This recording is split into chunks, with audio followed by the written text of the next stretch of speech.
How's it going everyone, and welcome back to another Call of Duty Ghosts weapon review. In today's video we're going to take a look at the K7, which reminds me a lot of the classic MP5 from Call of Duty 4, even though this K7 in Call of Duty Ghosts is actually based on a Daewoo submachine gun.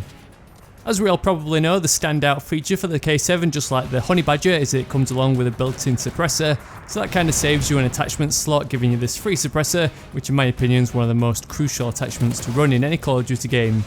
As a result though, the stats and figures for this weapon are kind of balanced to make up for this little feature, so let's get started and take a look at those stats and figures for the K7 and figure out if this weapon's actually any good. So we can see straight away that this weapon definitely has some drawbacks in its stats. Its damage figures are the lowest by far out of all the submachine guns. 34 up close dropping off to a dreadful 15 at long range is pretty terrible. Both his up close and the long range figure is the lowest out of the whole category. However, these figures do translate to a 3-7 shot kill, that 3 shot up close being pretty much on par with most of the other weapons, so it kind of redeems itself slightly, but this does reinforce the fact that you won't want to tackle targets at long range with this SMG, since you're going to need up to 7 shots to kill, which is pretty much impossible when you factor in moving targets and that recoil coming into effect. Thankfully though, the range of the 3-shot kill is pretty good on the K7. Usually a suppressor attachment reduces the range of the weapon, but with the K7 it retains that 3-shot kill range up to 16 meters. Anything beyond and you're looking at up to 4, 5, 6 or even 7 shots to kill. Another unfortunate stat for the K7 is its magazine size. 32 rounds is not too bad when you compare it to the whole spectrum of weapons, but when you compare it to the SMGs it's quite low and in fact the lowest value out of the whole pack. We do have the option of the extended magazine though, which can remedy this and send that magazine size up to 48 rounds, which is always nice to spray down multiple hordes of bad guys in ground war mode. That low magazine capacity doesn't matter too much considering that this weapon has a fast reload time. 2.5 seconds or 3.2 seconds from totally empty is the fastest out of the whole category.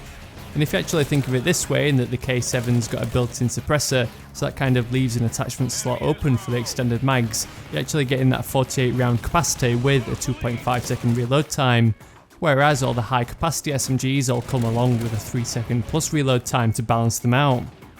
Rate of fire for the K7 is pretty good. 895 rounds per minute is pretty much the sweet spot in terms of fire rates. Anything more and you start to look at ammo conservation problems and lots of missed shots. But anything lower and you start to lose out against faster fire rate weapons in those closer range encounters. The K7's not as much of a bullet hose as the CBJ MS with its 1000 rounds per minute fire rate, but it's still fast enough to drop people pretty fast up close, and it does make it slightly more controllable.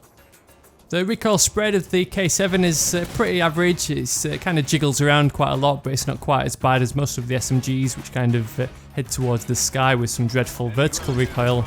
Considering that low long range damage figure, this is definitely a weapon you're going to want to use up close, so this recoil spread doesn't really affect this weapon's performance too much.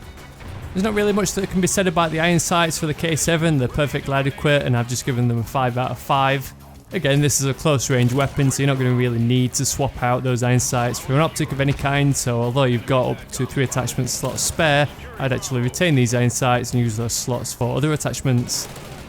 So as we've seen, this weapon does have some drawbacks in its stats, but they are all in areas that don't affect this weapon's performance, or at least how it's intended to be used. We do have that dreadfully low long range damage figure, but on the other hand it does have a 16 meter 3-shot kill range, meaning that if you stick to those close range encounters you're not going to really feel that disadvantage. On the other hand, it does have a relatively small magazine size, but once you factor in that extended magazine plus the fast reload time, it kind of irons itself out. So my overall rating for the K7 is going to be a 4 out of 5, and I've given it the title of silent but deadly. Just like a sour fart, this thing can take people down who are unfortunate enough to wander into its range.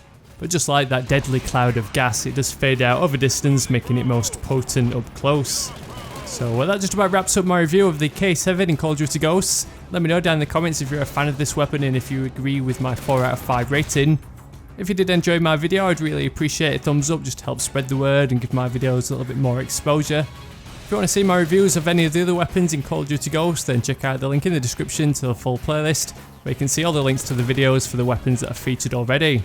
While you're in there, you'll also find my links to Twitter and Facebook, so you can come and say hello, get sneak peeks on what I'm working on next. Otherwise, thanks for watching, and I'll catch you all later.